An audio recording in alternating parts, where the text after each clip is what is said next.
Hey girl, and welcome to Empowering Women with Celeste.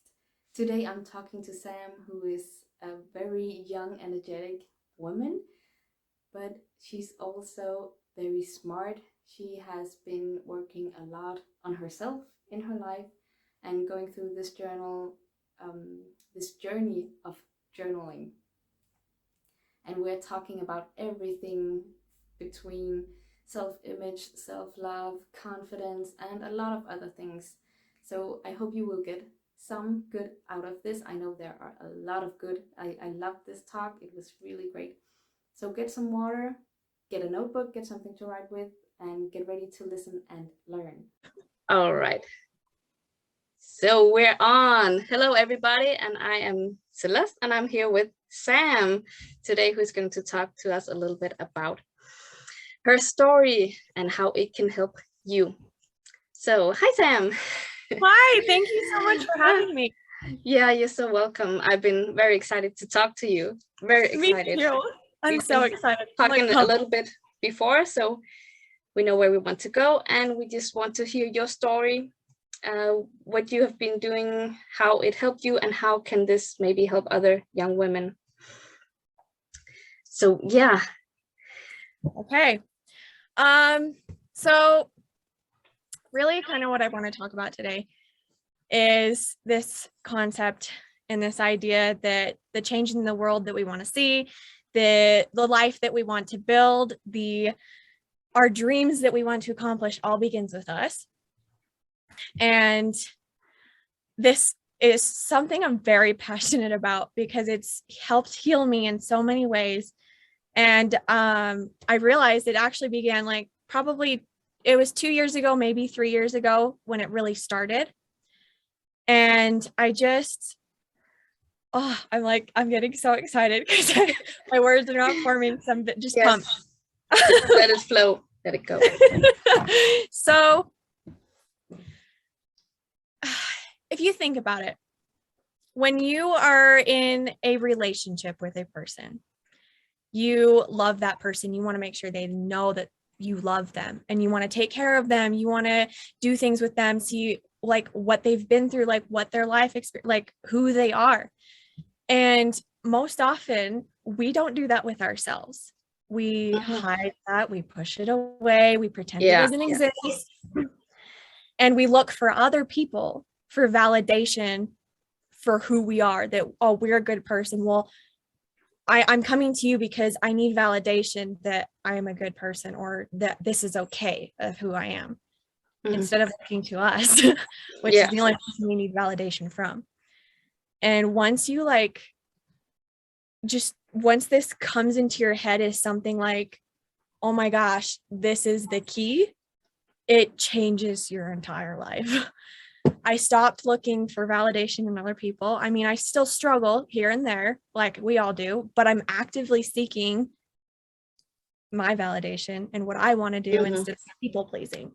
Yeah. So instead of asking for advice, from friends and family and, oh, what do you think about this? Should I do this? And then you start to get influenced by others. Exactly. Then it's coming from their voice instead of your voice. And it's not their fault because subconsciously you're the one that's going out and seeking it. You're seeking the evidence that, oh, this is okay. Like instead of just listening to right here, your own voice, your own thoughts, they're telling you what you need to do. But it's just so, I don't even know how to explain it in such words. But that's basically what I was doing my entire life, especially through my teen years. I sought out and approval from everyone around me, especially my parents. And I have wonderful parents, but I kept seeking, like, what should I say to this person? What should I do? What should I do? What should I do? Instead of just like, calm down. What do I want to do? And what do I want to say? I was too worried about getting it wrong that I just didn't I didn't let it go. I was just like, make mistakes, make your mistakes. Yeah. So that's like that's where I want to bring everything into. That's like my main point of I'd like to talk about today. Yeah, and I think it's very important because you're talking about this. I think it's a huge deal for especially girls that Yes. we seek this validation, because boys in some way they don't care. Oh, they don't. At least not at the same level as girls, because we want to fit in. We've been told you should be good and you should be like this and this, and Yep. we just take it in more easily or in some way. So yeah, it's really important to learn to listen to this voice, which I believe that we have not learned, because, you know, in school we learn to think, but we have never learned to feel and to, you know, make boundaries. We've never learned to what is right and what's wrong, you know? So Yeah, yes. exactly. We're taught, like, I put it into terms of masculine and feminine, because everyone has masculinity and everyone has femininity. It doesn't matter if you're a guy or a girl and you're straight or gay, you know, everyone has that in them. Yeah. And in school, it's more of a masculine thought process. It's like action, not feeling very much, problem solving. Whereas there's this other side, our feminine side, that needs to be nurtured too. And feminine, like, also men and women's minds work very differently. Yeah. And like you said, a man doesn't care. Like, he's gonna wear the same shirt if he wants to every damn day. Yeah. He doesn't care. Exactly. But us, we're like, wait, she said that it doesn't look good on me. Okay, I gotta go. Or just give you that look like, what the hell is that? And exactly. Then you're like, oh my God, what did I do wrong? I need to change. I need to do something. I gotta change. I changed my outfit 3 times before this call. 3 times. Because I was trying to impress in the first outfit. And I was like, what am I doing? I'm like, I want to be comfortable in what I'm wearing and I want to just be myself. So I changed again and I was like, okay, it's a little cold. So then I put another thing on and it was like more of an expression of me instead of focusing on what are people going to think about me? Like, what do I think about me? What do I feel comfortable with? What do you love wearing? Exactly. Yeah. Exactly. And it's so cool. So would you like me to, because I have so much that I'd like to talk about. Do you want me to start with kind of the beginning of how all of this happened? Yes, if you could show us, because usually there's some kind of thing happening, situation or something in your life that happens where you realize, okay, whatever, now I have to do something, or so yeah, it would be nice to have the whole story and the steps kind of that I took to get here. Yeah, or what happened along the way and how did you deal with that? Okay, cool. So it really happened, like I said, a couple of years ago, and it was. And so how old, if you want to share? It happened when I was 18, so it was a couple years ago. Very young for. Yeah, very young. I'm grateful that I'm experiencing this at such a young age. I don't know, I can't even imagine. But it began in 2020, and not because of anything that was going on in the world, but because I was going through what a lot of people call a dark night of the soul. And I don't know if you've ever heard of that before. No. And it's a point where, you know how, okay, in writing, take this for example, there's always a plot point in the book. It's called the dark moment. And it's the moment right before the character has their aha moment. Mm-hmm. And for me, I was going through this dark moment, this dark night of the soul where I was so lost. I felt so lost and alone. But that was right before the aha moment of what was going on and what I needed to do and who I needed to become. And I felt very lost because it was at this point where, you know, I was graduating I graduated high school, and that pressure from everyone around me being like, you need to do this, you need to do that, you need to go to college, you need to start a career, you need to do this. And I'm like, we all tried that. Exactly. I'm like, I'm sure everyone has felt that same way at that point, but it was kind of like, what am I? I don't know who I am. It was this loss of identity. I had no idea who I was. And I know I felt I knew her at the core, but I didn't know how to get there. Like the person that I was daily and this person I knew to myself to be were completely different. And there was this gap, this large gap between it. And I just felt lost all the time. I was sad. I kept going to other people for like my validation. I pushed people away. I almost ruined several friendships and had a lot of conflict with the people I love in my life. And none of this is a bad thing. I want to come around and say that. None of this is a bad thing. It's all happening for you. If you and for a reason. Exactly. It's happening for a reason. It's happening for you. And something good is coming out of it.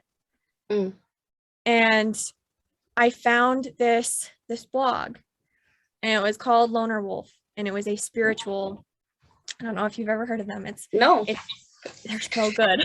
They're so good. Just go check it out. Yes, everyone check it out because they're amazing.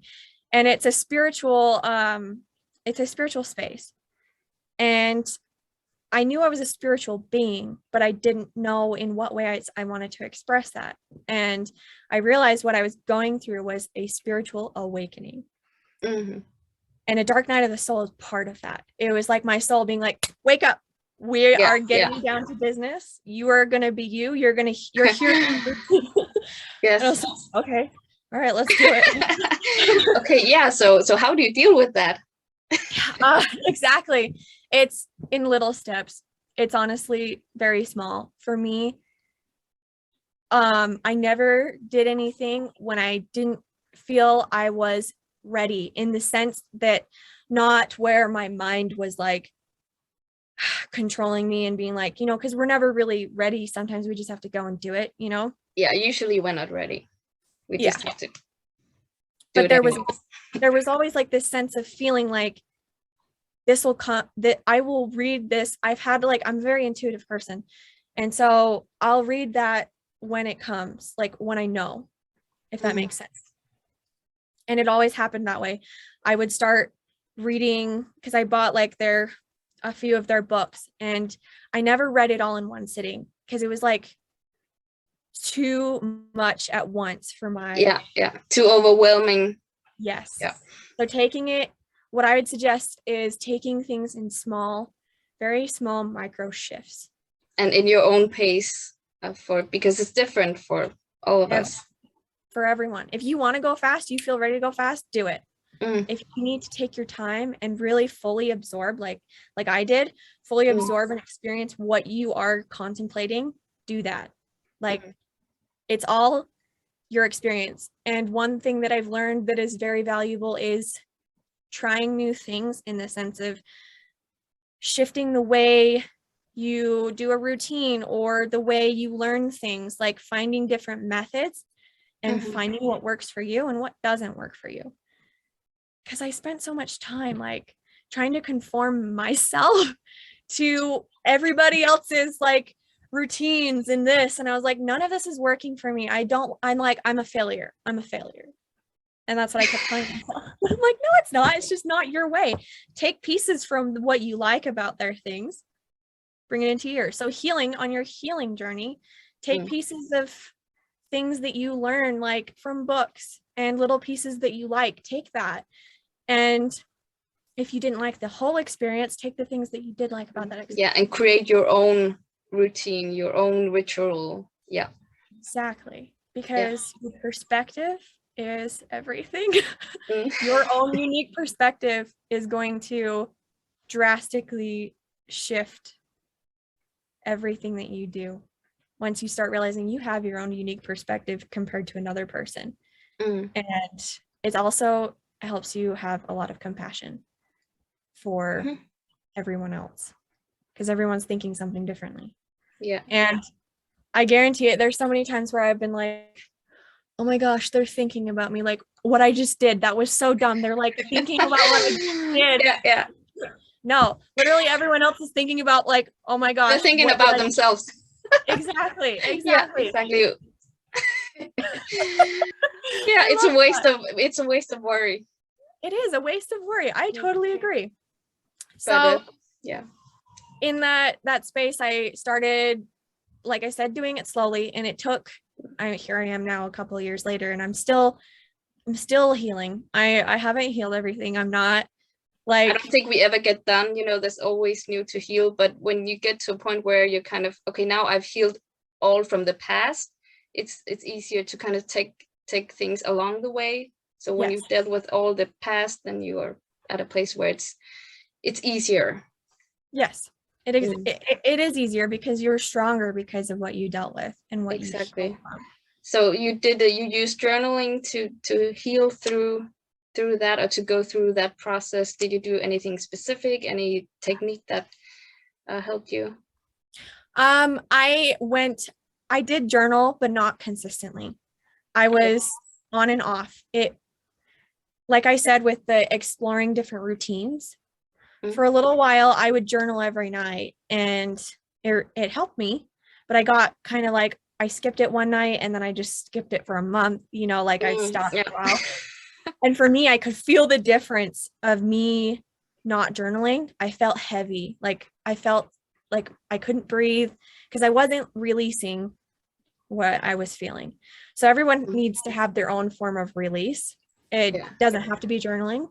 A lot of my release was poetry. I would write poems and short stories. Like, I'm a writer, so I'd also translate what I was feeling into my books.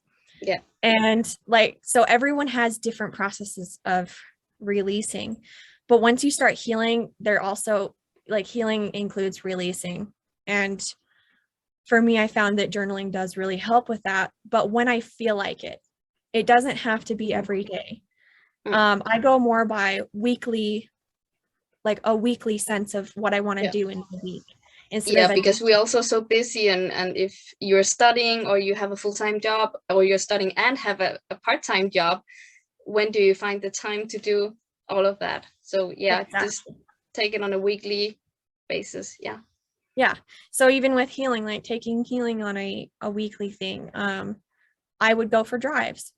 Drives became a therapy for me. I'd go for drives and I'd talk to myself.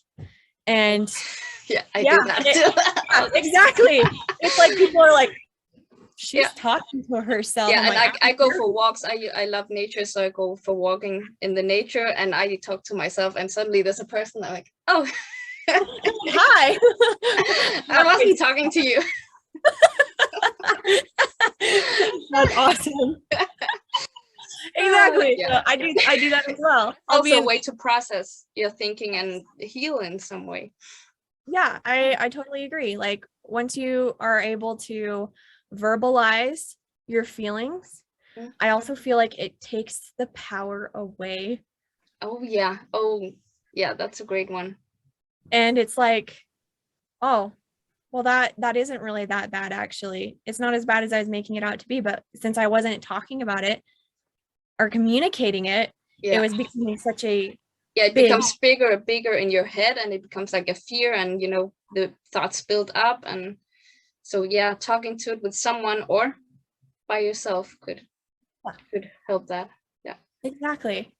And I found it's just like, for the sake of, like you said, like like pulling it out and understanding what's going on.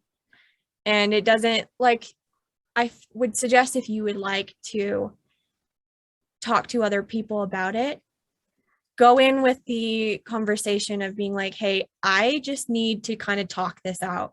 I need to understand but I just want you to just listen. Yeah. Because don't come with opinions, and don't be analyzing, don't be fixing. Yes, exactly. That was where I made my mistakes, is I would go to my family and I'd like start talking about everything that was going on, and I wouldn't tell them, I just want you to listen. I just need to talk it out. I don't need advice, and it put so much tension on the relationships around me. So that was one method. That's another method. So journaling, storytelling, what was the other one that I driving, going for drives or even walks. And I did a lot of reading, like a lot of reading, self-development books.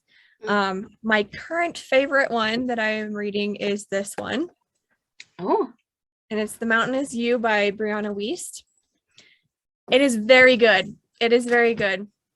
And with my reading, like healing through reading, I've had to go, it's another thing I've had to take in little chunks. Like if I feel like, I'll feel it in my chest.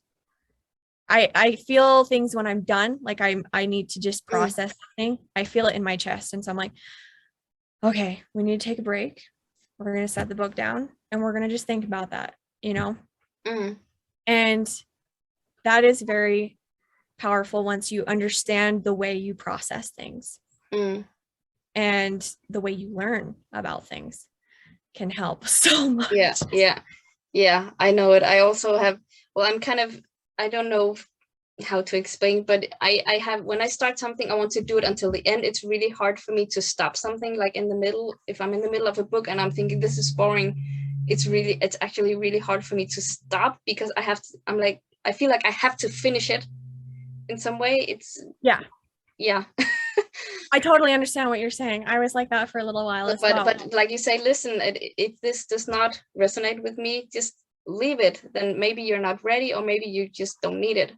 And do what you feel. That's a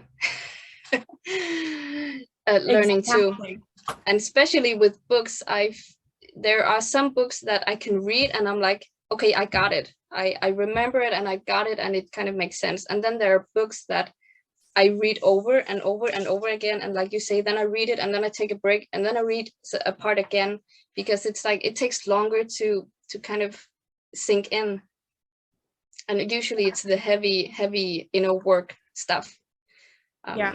It just takes longer time, and you can read it again and again and again to kind of make it sink in, and then do some of the exercises if there is any, and then take it from there and then take the next one. And like you say, it all goes in steps. You have to take one step and really get that step done and then go to the next one.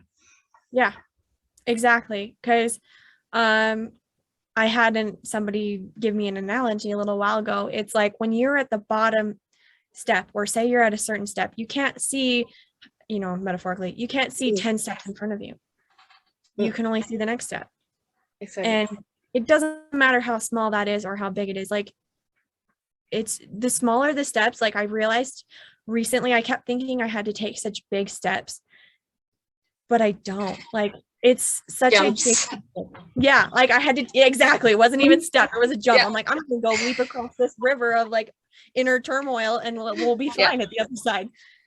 So it's like, take little, because inner healing, it's like what I feel like we are also healing family, like regressional things. And people around us, and ancestors and all around. Exactly. It's heavy work. It is very heavy work, but it is so rewarding. It's so rewarding. And it's just, I look back on who I used to be and who I am now, and it's like two completely different people. Oh, exactly the same. I feel exactly the same. You're like, who is that person? I don't know who that person was. Yeah, exactly. Oh yeah, that's so weird. But that's just I think the more you start to do this work, the more you, like you say, you get to know yourself and you start to live out that version of you that you truly are, not the version with, I've learned to do this and I've learned to behave and I've learned to be nice and I've learned not to yell and all of these things, right? Then the true you kind of comes out more. Exactly. One of the biggest things, this is recently that I learned, is we, as children, we all learn from the adults around us how to behave, and we kind of learn, I call them misbeliefs or limiting beliefs. We all learn these things. And first of all, it's not our parents' fault, like, because they have their own limiting beliefs, and everyone's doing the best they can with what they have. That's like one of the biggest things that I believe in, is we all have something inside of us and we are doing the best we can with what we know. We have, yeah, and exactly. we have. Exactly. And then, like you say, with the parents, if I can say that, they got limiting beliefs from their parents. So like you say, it's not only their fault. They just got it from their parents and their parents all the way through the line. That's why we have to do the work to say, stop it. I'm going to stop this, and I'm going to go this way instead. I'm going to change my thoughts. I'm going to change my beliefs and do this work. Exactly. It starts with us. It starts with yourself, because I call it like this ripple effect, this vibrational ripple effect. Once you start doing this work and you start setting boundaries, you start doing the things that you love to do, regardless of what other people think, and regardless of like feeling like you should be doing something else. Yeah, you have to break the chain or the connection or whatever. I don't know if you have that, but we had this picture going around on Facebook with matches, and that is lying next to each other, and there's fire going from one to the other, and you pull one out, it stops the fire. Yes. So you have to, if you stop, then you can change every next generation from you, at least, coming. Exactly. And it's a ripple effect. It's a powerful ripple effect, because there's things that you start doing for yourself and you see it encouraging other people, without you really intending to, but they see it and they're like, I want to do that too. You get inspired, and which is exactly the purpose of this. So exactly. Yes, yay, if we can get someone inspired, then our work is done. Exactly. Just to make one small shift. It doesn't have to be jumping across that river of inner turmoil, like I just said. Or just one little thing every day. Yeah.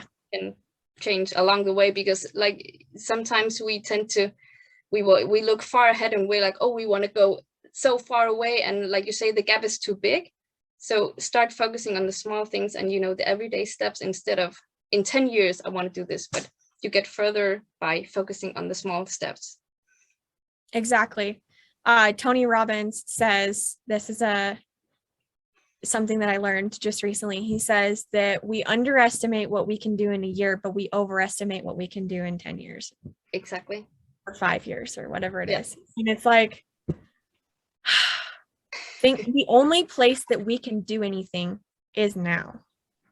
It is the present.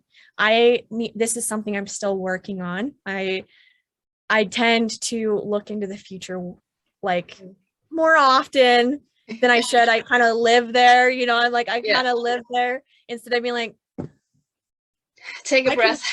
I'm like, oh yeah, it is a beautiful day. I do have a beautiful life. Live in the moment. Yeah, live in the moment and take action in the moment, no matter how small. Yeah. And it's incredibly powerful. Oh yeah. Oh, especially once you start realizing that you are already everything that you seek. You have already, it in you. Yeah, you're already that person. You need to start acting like you're that person, because we keep thinking, oh, if I do this, then I'll be this. If I have this life, then I'll be happy. If this, but we need to start living our life now as if we are already living the life of our dreams. And I've been embracing that so much lately, because it's like, I already am this person that I see in my head. Yeah. I already am her. Because you don't have to, even though your circumstances is still different, you can still change the emotion. You can still change how you feel, no matter what your circumstance is. And no matter where you live, or no matter if you don't have all the stuff that you want, you can still have the feeling that I'm rich, or I'm happy, I'm beautiful, my life is amazing, and live that even though your life is crap. You can change your emotion. Yeah, because you start attracting that. You start attracting that vibration, because once you start living in this, like, I do have a beautiful life. I have all of these things to be grateful for. I have this and I have this. You count all the things you're grateful for that you have. Yeah. You start attracting more of the things that you desire and more of that vibration. and more people around you that love you and care for you, and the life that you wanted to live, you're already living it. Exactly. Yeah. So a good exercise that I also get from my mentor is making actually a journal every morning. Write down 5 or maybe 10 things that you're grateful for. And mine is always they're always that I'm grateful to be alive, that I'm still alive. I did not die in a car crash or from sickness or something, and that I have all my legs. I have all my 2 legs, 2 arms, all my fingers, everything is good. I'm healthy. I have a place to stay. I have a bed to sleep in. I get food every day. I have clothes on my body. I got a graduation. I have all of these things, because if you think about people in so many different places in the world where they don't even have a home, they have to go beg for food and things like that every day. You no matter almost what you have, you can be grateful for something. Yeah, exactly. We all have something to be grateful for, no matter what our circumstances are. And that's an amazing, powerful concept when you start absorbing that and implementing it into your life. Exactly. I also do that every day. I usually at night will journal everything that I'm grateful for. Yeah. Sometimes it's lately been like 5 pages long of like everything that I'm grateful for. Yeah. And it's just like, but the more the better, right? Yeah, exactly. I'm like, I didn't start out like that. I started out with like 1 or 2 things, going through when I was doing hard times, I'd be like, okay, well, I'm grateful that I have my family. I'm grateful that I have a wonderful place to live. Exactly. I'm grateful for my bed. Like you said, I started getting nitty and gritty with all very simple. Like it's the simple thing, and it's the things that matters. And also this is the thing that can help you change your state and your emotion and your energy. If you feel like you have a really bad day, start thinking about all the things you can be grateful for. You have good friends, you have a family, you have a place to live, and all of these things. It totally changes your body chemistry as well. I did an event last month. Yeah, it was last month. And the guy called it getting into a peak state. And it changes the chemistry in your body. And you start being like, yeah, I do have a great life. Like, it's like you start your day like that. You're like, nothing can stop me. I'm invincible. Like kind of feeling like, okay, this is great. I'm going to have a great day. And I'm amazing, I'm beautiful, I'm worthy, which is I work a lot with confidence and self-worth and things like that. So it also helps you on in that way, like I am worthy and I'm okay no matter what happens, no matter what I do, and I'm good with who I am and accept who I am. Yeah. Exactly. Yeah. Yeah. That's amazing. Like, and I'm sure all of us here, all of us women that's like listening in, or anyone else that's listening in has had struggles with like body image issues, Oh yeah, it's so big, because what we see on Facebook and things like that, you have to be and have no shape, and you have to be skinny and eat nothing. It's like it's not healthy. It's not healthy. Yeah, like, I don't want to look like a skeleton. I like that I have curves. Exactly. Actually, it's funny because I do belly dance, and I'm kind of a slim person, and it actually made me work harder, because I have to move more. I have to really work harder to make things move on my body, because I don't have a lot of excess skin and things like that. So I actually wish that I had a little bit more, because you want to have shape, and you want to have the female body, which is a shape. It's not like exactly. There's this comedian, I think she's so funny, and her name's Eliza Schlesinger, and she talks about, in one of her sketches, she says, women of color know what a thigh is. They like, yeah, that's a thigh. We own that thigh. Yeah. White women, and she says this, she's like, white women, we're like, we gotta shave it down, we gotta cut it thin, we gotta be like Japanese white, like Japanese boy, the 11-year-old boy, like straight and thin. And I'm like, no. Yeah, I no, just, no. we're all made differently, and we're all Yeah. like, that's how we are. We shouldn't want to be any way different. And we can change it. Well, not all of it. We do have a body, and certain things we can change, but we are who we are. We have to Exactly. And learn it's to live with nothing, it. yeah, it's nothing to be shameful of. Like, Exactly. everyone is beautiful. Everyone is beautiful, whether it's a man or a woman. We're all Mm. beautiful, no matter what we look like. And I like, this is where one of my points that I want to talk about is self-talk. And I made a workbook on my blog for this month, and self-talk is the first one I put in the workbook. What do we say about ourselves? Because the majority of the time, we're the ones talking badly about ourselves and nobody else is. And if somebody else is talking badly about you, I want you to think about this. That's exactly what they think about themselves. It's a mirror. It is a mirror. Reflecting. Exactly.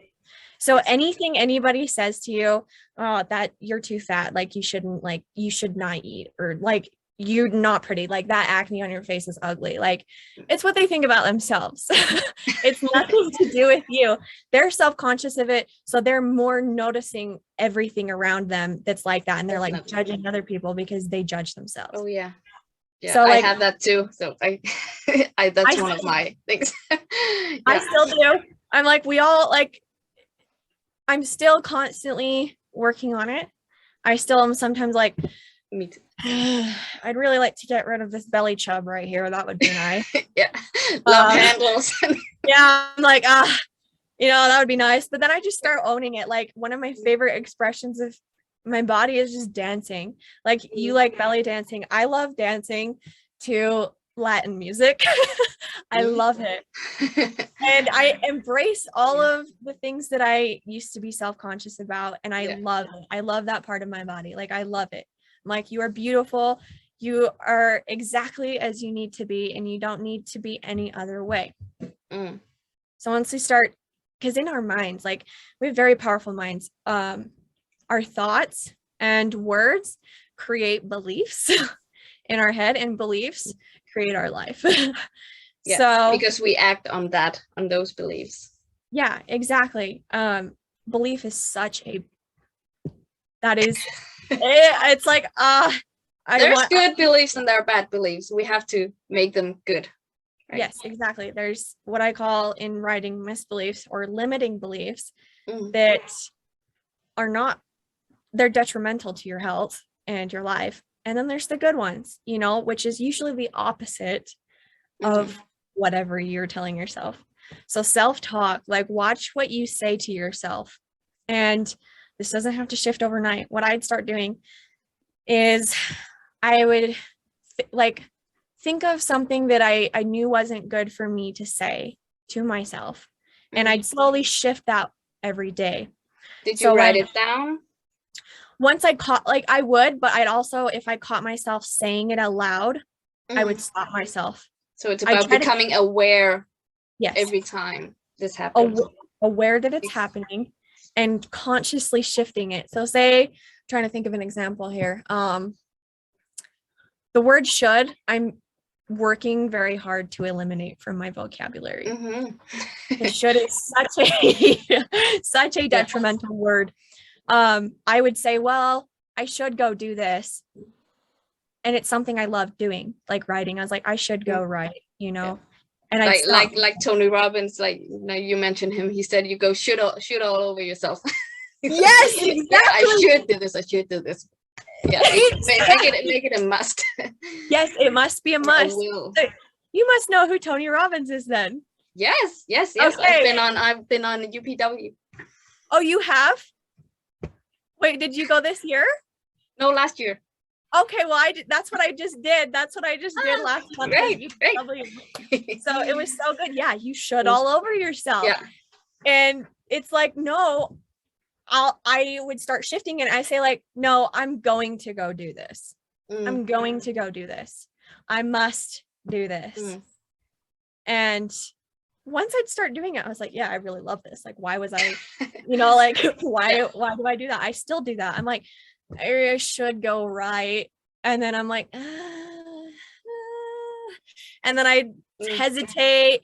And when I finally get myself into that space, I'm like, yeah, I really love doing this. Why did I why am I sabotaging Why did myself? I stop myself? And why did it take so long? Yeah, exactly. It's because we're afraid of something. It's something that we believe in our heads that's like, it's like when I want to think of it as like buried treasure. Okay. So this treasure is there underneath the surface of all of this sand. That down there, there's this thing, there's this treasure, but there's a box around the treasure and there's the sand around the treasure. Yeah, you have to dig through the dirt. You have to dig through and you don't necessarily have to know why you are doing the things that you're doing. Like, this is where belief comes in, because belief is what's running your entire life. And if you have a limiting belief, there's times, so a while ago, I had no idea what was stopping me. I had no idea why I could not follow through with anything I said I would do, and with other people. And I knew in my mind that it was a belief, but I was like, what belief is it? I was like, I don't know what I'm believing. Like, what is it? Like, what belief is stopping me from doing this? And at UPW, it was like, holy shit. Everything just like came around. Like, there's points where, how I talked about when we read something and we kind of have to take a step back from it, but and we're kind of aware of that idea in the back of our head of whatever like we read or heard. But for me, there's always times where it comes back around and it hits in such a different way. And I figured out I couldn't follow through with anything I was doing because I believed in my mind that I wasn't worth it, that I was not enough. And so subconsciously, I was creating the evidence to believe that. So by not following through with anything I told myself I was going to do, like writing, I was proving I'm not worth that. I'm not worth putting effort into myself. And I was like, what? Like, it was just this mind-blowing point, because it was all these little things that had built up to realizing that it was a revelation. Yeah, it was my aha moment. It was my aha moment. And I've had so many of those. I'm so grateful, because you'll never stop. We get them all the time if we are aware. That's why I also talk a lot about being present in the moment, because if you're not aware of it and you don't do it actively, you can lose it. They can fly by every single second and you won't see it because you're not aware. You're not in the present moment and you're not aware of it. Exactly. And the cycle keeps repeating. And it will until you get the message. That's the universe. If you want something and you ask for it, it will keep hitting you until you literally it's like somebody like smashing a hammer over your head. Like, that's where you you break your arm and you miss the bus and you didn't get your homework done or whatever, because you still somewhere you still didn't get the message. Yeah, exactly. It's like, okay, we gotta do this again. I've been through that a lot. Especially around like relationships, and it all comes back to this feeling that I'm not worth it, that I'm not enough. That was the belief that I realized was driving everything I did. Me too. And it comes around. We are a walking subconscious, and like it's 10% conscious and 90% unconscious. It runs everything we do. So if we have a belief, our subconscious is gonna be like, okay, we're gonna go find everything that we can to believe this because it's true in our head. In our head it's true, but it's not. And once you shift, so like the opposite of my belief is I am worth it and I am enough. When you start believing that, and it's not something that, oh yeah, I believe that, everything's great and right. It's small shifts. You have to make the decision, but it comes gradually. Yeah, exactly. Like you said, that's a great point. Making the decision to change the belief, it'll happen. Once you commit You're like, I'm going to do this. Yeah. You still may stumble along the way. You may Oh yeah, still you will. fall. You will. You will. I was like, exactly. There's no mate. You will. Yeah. But you'll get there to Yeah. the point where like, this is a belief in my mind. And now I'm creating the evidence for my good belief, like the empowering belief. Yeah. That's You the just, I feel like one day you just wake up and then suddenly you've been working on it for so long, and then it's just, it's natural. It's just there. I've been working on stuff for years, and then suddenly I'm like, oh my God, it's just, now I don't have to work actively on it anymore. Now it's just there, and I feel comfortable about it, and I can just do it. Exactly. It's automatic. You don't even have to think about it. Exactly. It just comes to you. That's Yeah. what I've been doing lately as well. It's like now I still struggle when I like on certain days. I'm trying to make every day a beautiful day. And no matter what happens, there's something to learn from the bad things. Yeah. There's Find the gift in the exactly. bad situation. Problems are a gift. Problems are a gift because there's solutions to problems, and the problem is helping you teach you something. Exactly. Find the message, like we talked about. Yeah, I love exactly. that. I love that. It's my favorite part. That's a reason for everything. That's what I used to say. Yeah. So I love that. We are always seeking meaning, and it's like a human, it's wired in our brains. We're always seeking the meaning of everything. And I love it. And like you say, everything is energy and vibration. So if you're in, and we have this, I think we all have our life theme or topic, you know, that we're working on through our whole life. Yeah, I lost it. I don't remember what I wanted to say. I know what you're saying. I feel like kind of like a theme, as in a purpose, like a theme that we're constantly striving. Yeah, like I think one of my big ones is being enough, is feeling the self-worth and feel confident about myself and to be myself. And that's something that I will be working on for forever, I think. Yeah, actively seeking, finding everything that you can to expand in my way, like expand yourself. Yeah. And now I remember what I wanted to say. Okay. It was about the energy, because if you know a little bit about law of attraction, like we talk about, you have this energy. If I have this weak energy, I will attract things that are weak, or things that are very dominant and want to try to take over. So you attract what you are and what you feel, which is why we want to change that, so we can get what we really want. Because that is the reason why we don't have it, because our energy or our frequency does not match what we want. For example, in a relationship, if you want a confident, strong man who is understanding and emotional, all of those things, you have to be a strong, beautiful woman who loves herself and really embraces, and all of those things. Like you have to match what you want. Yeah, exactly. And it's in the sense of like, what I want to expound on what you said, and attracting that person that you want. Like I want a strong, like masculine man, that a real man. Yeah, like exactly. For me, that's what I desire.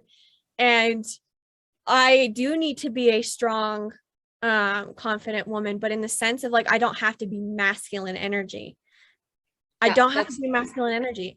I have to have boundaries that I'm able to keep and tell other people about, which I'm still actively working on. I have to not be codependent, in the sense that I have to still have my own life, and I have to seek validation for myself, but also not feel this need to always be right, if that makes sense. Because I feel like something I've been thinking about a lot lately is the feminine movement. It's like we are shaming feel like we are shaming the feminine parts of us. Oh yeah. Yeah, I think it's been, it's for many generations been seen as the weak gender. We've heard that, and I think that's why we grow up with this. At least I grew up with this. I have to be more like a man in my masculine energy, to kind of be seen, to be heard, to be valued, to be something. Yeah. Which is why I started my first education in farming, which is really like, you know, that's just the masculine feeling. Yeah, exactly, because I thought I had to, well, that's what I learned. I have to be more in the masculine, more the, yeah, you know what I mean. I know what you're saying. I know completely what you're saying. Exactly. And we suppress that feminine part of ourselves. Exactly. That's wrong. Like, we're only being it's natural for us, so we're suppressing who we really are. And I didn't learn that until, you know, I started dancing pretty late, because I first saw dancing in 2000 or 99 or something, and I didn't start dancing until 12, because I was so much in my masculine energy. I was like, it's too girly, it's like, yeah, it's not me, it's like, yeah, that's not me. Like, that's, yeah, because I was not at all in my feminine. I had no feminine almost. So that's also something I'm really working on, to kind of embracing that and take in the intuitive feminine soft, because I'm highly sensitive, and I'm also introvert and all of that. So kind of accepting that it's okay, and try to, well, not convince, but like when I accept it, other people accept it. Yes. So when I feel like it's okay and I own it, then it's also okay for other people that I have to go for a walk, or I don't want to go to this birthday because there's a lot of people, or whatever, and accept that. Yeah. And it's also when you start accepting yourself, you don't care what other people think about you. Exactly. Because their vibration can't touch you. Because you're up here in this higher vibration, they're down here in this lower vibration, where you get influenced by what are people thinking, and they said something to me, and then you start adjusting, and you start pleasing, which is also come up a lot, you know, you stop pleasing. Yeah, exactly. Still working on that one, but I'm actively changing it. But it's, you know, awareness is if you, well, that's at least what I think. If you should just know one thing that would kind of help you with everything, it would be awareness. Because if you are aware, you will catch all of those things. You will know what to do. You will find out things. So awareness is number one in all this inner work, and pretty much anything. Anything, exactly. Because aware of you, aware of what you're doing, aware of the things that you need to take responsibility for, instead of blaming it on other people. Like, being aware of everything that you're doing. And I think also taking a small action to shift that. Because I feel like there's points where we can be aware of something as well, but also just push it aside. We're like, well, yeah, I know that I'm like that, but we're not making any active decisions to change it, especially if we know it's hurting us ourselves and hurting other people. So if you're aware of it, but also taking small actions to change it, that's all you need. Like, that's all you need. It's kind of the guideline. Like, if you are ever in doubt, it's go back to be aware, go, like you say, get distance from the problem, meditate, whatever, go for a walk, whatever kind of makes you relax and kind of be able to see things in a neutral way, and not become emotional and fearful and or frustrated or something about it. Okay, so I think it's time to wrap up. So is there anything here in the first or last 5-10 minutes that you feel like we need to share today? Just I'll go over really quick. So one of the best things you can do for yourself in building a relationship with yourself is following through with the things you say you're going to do. And self-discipline. Yeah, exactly. Yeah. Like, again, it can be super small. I'm going to take this cup and put it in the sink instead of leaving it on the chair for 5 days. Like, little things like that. I'm going to do that. Or I'm going to go home and I'm going to do this one thing. Like, and do it. Because then you'll start training your brain and your body that when you say you're going to do something, you do it. Oh yeah. And it's like, you'll start doing all the things that you want to do, but you're like too scared to do, or something's stopping you. You're just like, no, I'm going to go do it. I'm going to do it. I can do it because I did all these other things. I can do this as well. And watch how you talk about yourself. Be aware of what you say to yourself, and be aware of what you believe about yourself. Anything that you say, I am is creating an identity and a belief. So watch those words. Like, I'm stressed, I'm angry, and I'm ugly. Yes. I'm not in shape. Yeah. I can't. My teeth are crooked. Yeah. I have a bad taste. I am. Yeah, exactly. You start creating a belief like that's who you are, but it's not who you are. And what you brought up with the emotions, like I am angry. I've been doing that, and I caught myself. I think it was yesterday. I was writing that down. Like, I am angry about this, or when I'm angry about this. And then I was like, when I feel angry, and I changed the word, like I'll cross it out. If I'm writing it, I'll cross it out immediately and change I feel it, because I'm not associating myself with the emotion. Very, very important, like you say, to change your words into I feel this and not I am this, because that's ego trying to say this is you, and this is, like you say, the identity you kind of put on yourself, like I'm not good at this, I can't do anything, I'm bad at this, instead of saying, oh, I just haven't learned yet, or I just feel like this, because you are not angry, because you're not angry all the time. Yeah, only like in this situation, you are not angry, but you feel angry in this moment. So yeah, very important. Yeah, I agree that if you start with that and notice like little things that you say to yourself and you do, and write it down.